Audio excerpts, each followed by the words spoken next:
About a week ago now, I returned from weaving school where I learned how to weave this linen toweling on a loom from the 1700s, maybe, and using historical techniques, kind of.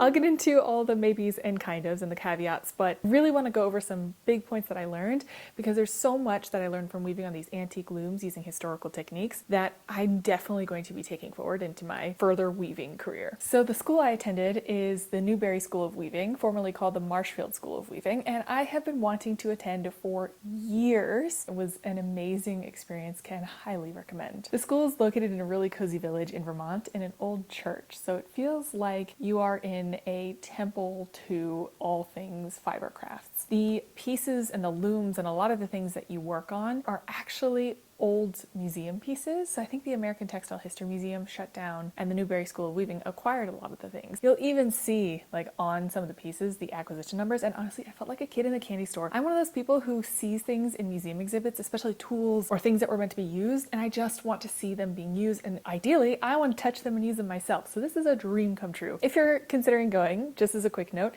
the foundation course is kind of like your introductory course to everything. Even if you've been weaving for a long time, it's recommended that you take it just because you're weaving on looms that you probably haven't seen before and using techniques that you likely also have not seen before. And these are some of the ones that we are going to be talking about because they are life-changing for me.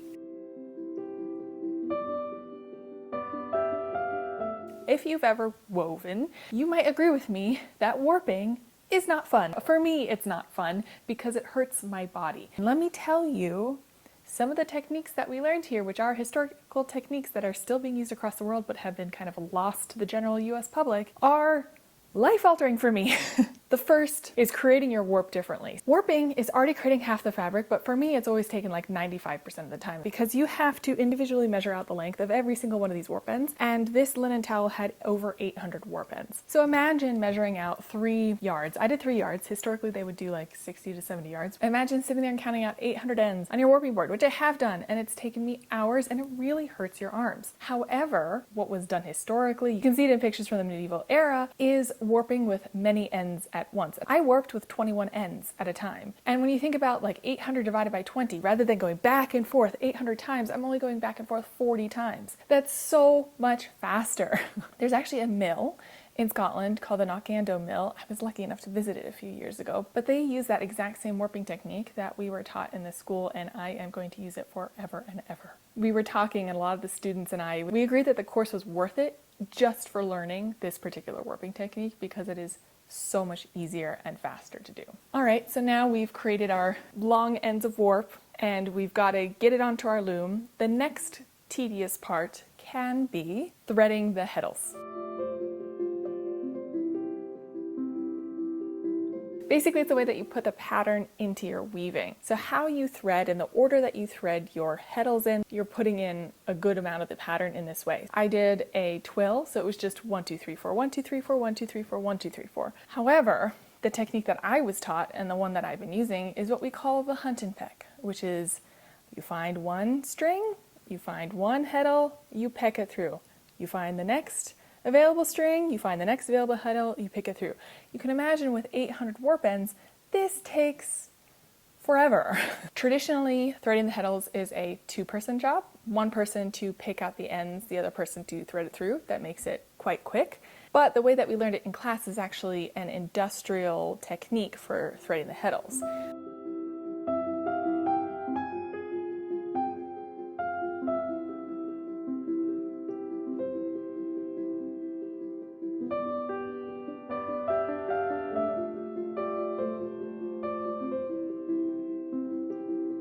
So basically, instead of threading 1 heddle at a time, you thread an inch of your warp at a time. So you pick out an inch worth of the yarn and you put it on your finger in such a way that when you rotate it one way or the other, the next yarn in line just appears to you. You have to do no thinking.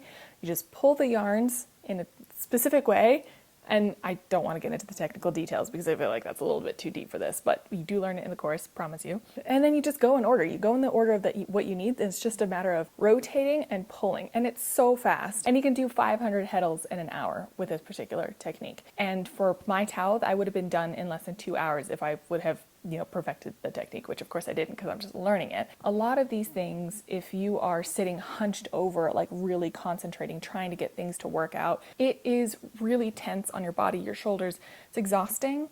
And so not only is it like a little bit mentally tedious, but it's physically tedious. And then what I'm realizing from doing a lot of this all the time, every day for years, is that I can't work myself to exhaustion constantly, or else I'm going to lose the use of some things, which is really unfortunate. So it's great to learn these techniques that are so much less stressful and painful on the body. Even if you have to be in an uncomfortable position, you're not in it as long because you have these techniques that are much faster. The other benefit to doing an inch of the pattern at a time is that you can figure out almost immediately where the mistakes happened, or at least you're only going back an inch worth of work at a time. You aren't getting to the end of 800 ends and saying, I'm off, like I have an extra end here, or I'm supposed to end on 4 and I'm ending on 2. Where did I go wrong? And then you have to check 800 ends back. You're checking 1 inch at a time. So I mentioned that my loom was from the 1700s, maybe. My loom has a museum acquisition number, like an article number on it, and it had an acquisition card. And with that card came some history on it, and it supposedly came from 1782 in New Hampshire. This is the story that came with the loom. It can't exactly be verified. I don't know much about woodworking, but apparently there's something about the woodworking and the way the holes were formed. You know, all those kind of caveats. Unless you can do dendrochronology on that particular loom, you won't know for sure. But there is a chance that it is from before 1790, and it definitely creaked like it. I feel like that was such an interesting thing with these looms, is that they were so sturdy and well built that we can put them under crazy amounts of tension and pressure and still use them today, hundreds of years later. But they creaked like a listing ship. We always joked that it sounded like we were a ship at sea when all 4 of us were weaving at the same time. It really sounded like, the creaking of a ship. We just needed those like seagull sounds and water sounds, and it would sound just like we were on a historic ship.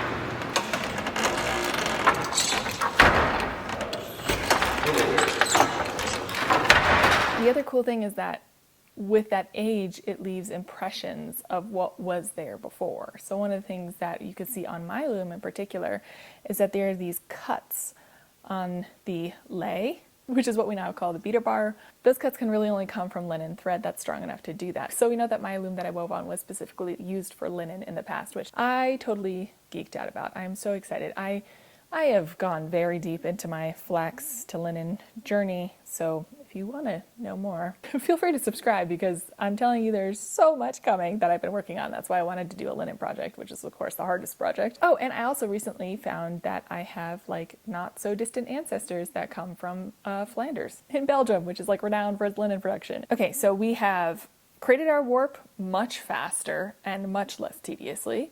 We have drawn in or threaded our hedles in a much more systemic way, and also in a way that's so much faster. And now we get to the weaving. And the weaving is so interesting to me because the loom kind of tilts you into your project, or at least the one that I was using, and really makes you focus your weight on your feet, which is helpful because it was a big learning curve for me, but it was wonderful to finally feel like you were getting in sync with your loom, and to see some of that fabric coming up was absolutely incredible. Also amazing to see Justin work the loom at a higher speed, like at a professional speed, and to really see what these looms were capable of. The other thing that helped, and something I am trying to find for my own loom, is called an endfed shuttle. You know, one thing about this course is that I went home tired every day, not just because like physically you're, standing up and walking around and doing these things, but there's so much information coming at you. So I'm trying to remember all the terms and things, but it was a lot. in the best way possible. So I think it's an endfed shuttle with perns, and I've bought perns before. I have some. I've seen them in antique stores and I've picked them up because I thought they're beautiful. But now I know that they're endfed perns. Endfed shuttle perns. For me, this really made a difference because in the past, when I've used quills or bobbins that unwind, you get uneven tension when it's thicker versus when it's thinner because the bobbin has to spin at a different rate. There's a lot of interesting things about it, but I won't get into it again. But I always, I would throw the shuttle and then I would fiddle with the yarn and then I would beat. I would throw the shuttle and I would fiddle with the yarn to make sure it was tensioned nicely, and then I would beat. And that takes a lot of extra time versus with the endfed shuttle, I found that I could really just throw, beat, feet, throw, beat, feet. And I literally was repeating that to myself in my head to get that rhythm right when I was weaving at the loom. It just felt like I could get into a groove. It felt like I was doing a dance or playing music or playing a piano like an instrument. It felt so in sync, and that was so satisfying to get to. I have been yapping for so long, and I don't want to go into too much of the nitty-gritty, but I can tell you that I learned way more than just those few things, but those are the ones that I think are going to revolutionize my own personal weaving amongst all the other stuff that I picked up. I can highly recommend going to this course. I mean, this is not sponsored or anything, I invested in this for my own self because I've been wanting to do it for so long, but I really truly think it was worth it. There's so much that you can, I can't even get to my points. It was amazing, the amount of things that I was exposed to, that I got to learn. I even got to see a jacquard loom in action, which has been a dream of mine, and I have so many thoughts and plans for that one that I'm hoping can be realized. So yeah, really, truly a dream come true. I've taken a huge item off of my bucket list, but I want to go back. I actually want to move there, to be honest. I want to live there. But I only have kind of roughly sewn the edges here for this linen piece so that it can be finished. This is meant to be turned into multiple napkins, but it does actually need to be finished. And I'm going to throw it in my washer, and we'll see how this comes out. It's also quite big. I wonder if it'll shrink. Hold on. Let me hold it up to myself for scale so you can see. So it's on the ground. It's just touching the ground, and it comes nearly with my arm straight. I can also measure it. Let me go through this in the wash, and we'll see what happens to it.